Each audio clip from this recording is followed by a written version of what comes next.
These are the most unguardable NBA player archetypes you've never heard of. 1. Adrian Dantley, the mid-range bully. The first archetype is the mid-range bully, and Adrian Dantley is one of the best examples ever. The season that shows it best is 1983 to 84, when Dantley averaged 30.6 points per game, led the NBA in scoring, and also led the league in win shares. He was also a 2-time scoring champ and 6-time All-Star overall. What made this archetype so unguardable is that it was built on leverage, balance, and contact. Dantley wasn't trying to sprint around you every play. He wanted to get into your chest, get you leaning, pin you on one side of his body, and force the defender into a decision they were already losing. That's the key to this archetype. It looks simple, but it's miserable to defend. Because once a scorer has your body where he wants it, the play is basically over. Either he gets a clean look from short range, or he draws the foul. And Dantley was elite at both. He didn't need a lot of space, he didn't need a lot of dribbles, he didn't need highlight moves. He just kept forcing defenders into physical discomfort until they gave him free points. That's why this archetype stands out. It's not based on explosion, it's based on control. Other players in this archetype: Paul Pierce, DeMar DeRozan, Jimmy Butler, Corey Maggott. 2. Bernard King, the tough shot only shooter. Next is Bernard King, representing the tough shot only shooter. His clearest peak is 1984 to 85, when he averaged 32.9 points per game and won the scoring title. He was also a 4-time All-Star, 4-time All-NBA player, and Hall of Famer. This archetype is terrifying because it breaks one of the basic rules of defense. Normally, good defense is supposed to force bad shots. But against players like Bernard King, the bad shot is still a makeable shot. That's what separates this archetype from a normal scorer. King could score going left, going right, posting up, pulling up, fading away, or just rising over contact. A lot of scorers need clean separation. He didn't. He was comfortable taking shots that were half contested, off balance, crowded, or physical, and the defender still lost anyway.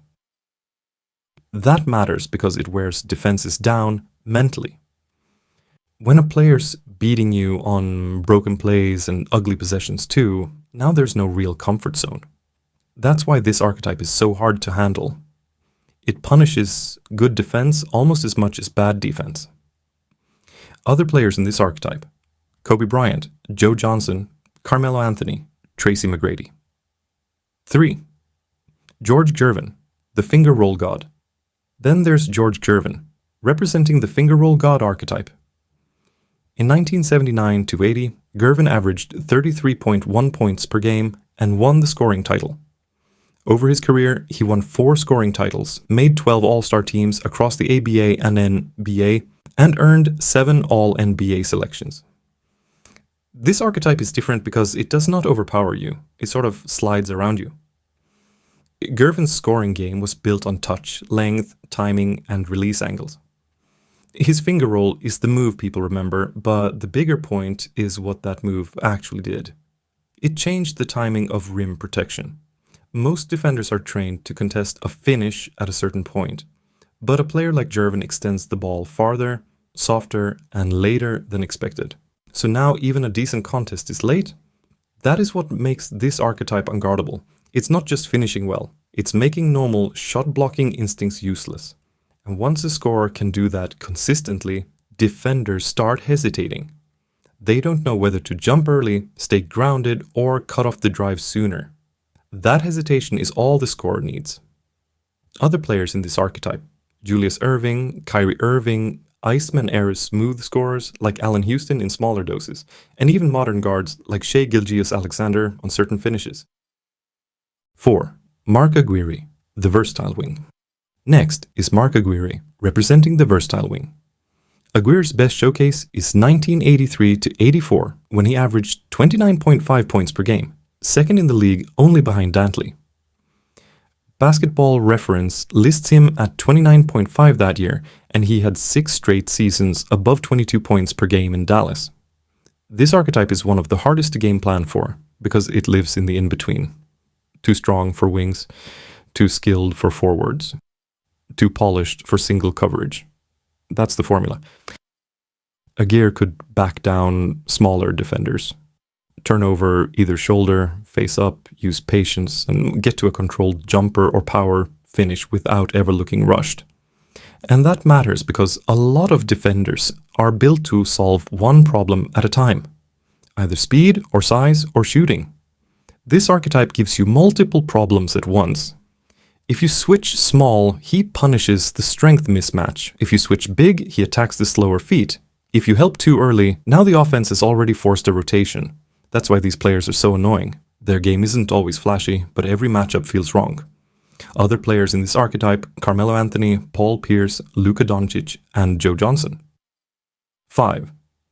Alex English, the off-ball scorer. Then we get to Alex English, representing the off-ball volume scorer. English's signature season here is 1982 to 83, when he averaged 28.4 points per game and led the NBA in scoring. He was also an 8-time All-Star and 3-time All-NBA player. This archetype is underrated because it doesn't always look dramatic.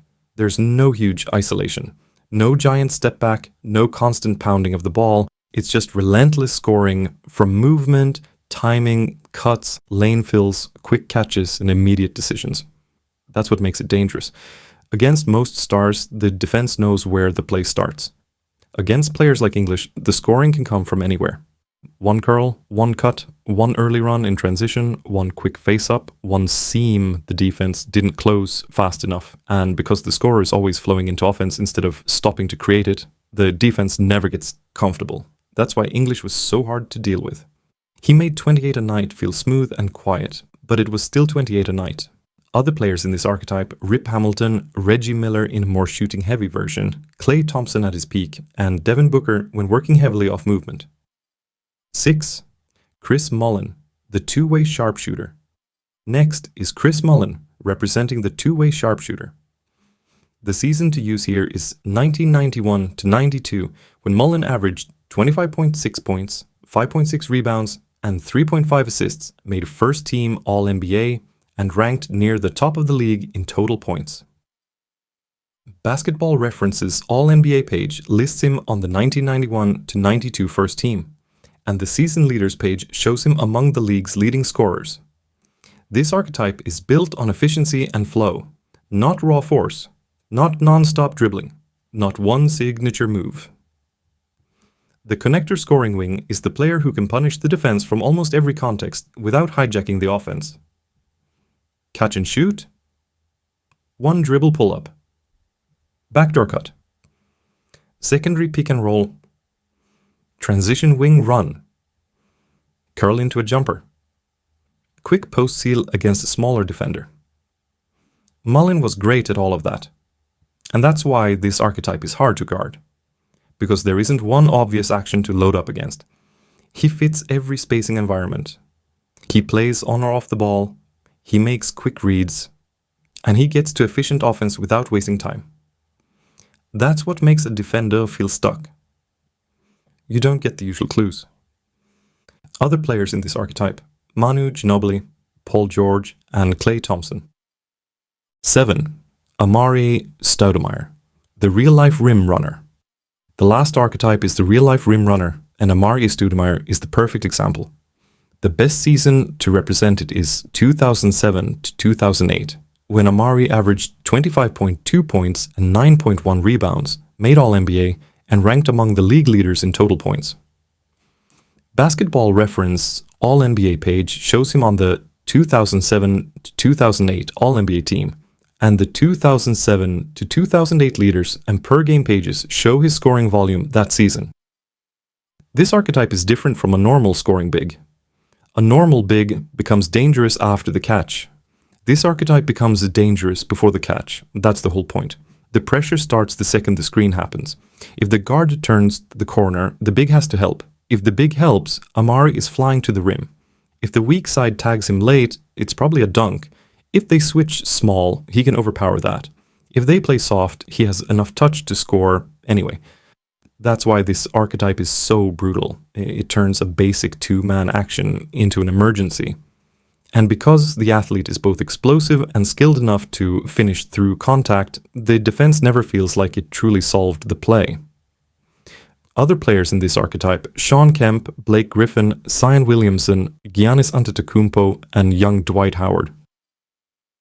If you made it this far, comment who has the most unguardable archetype,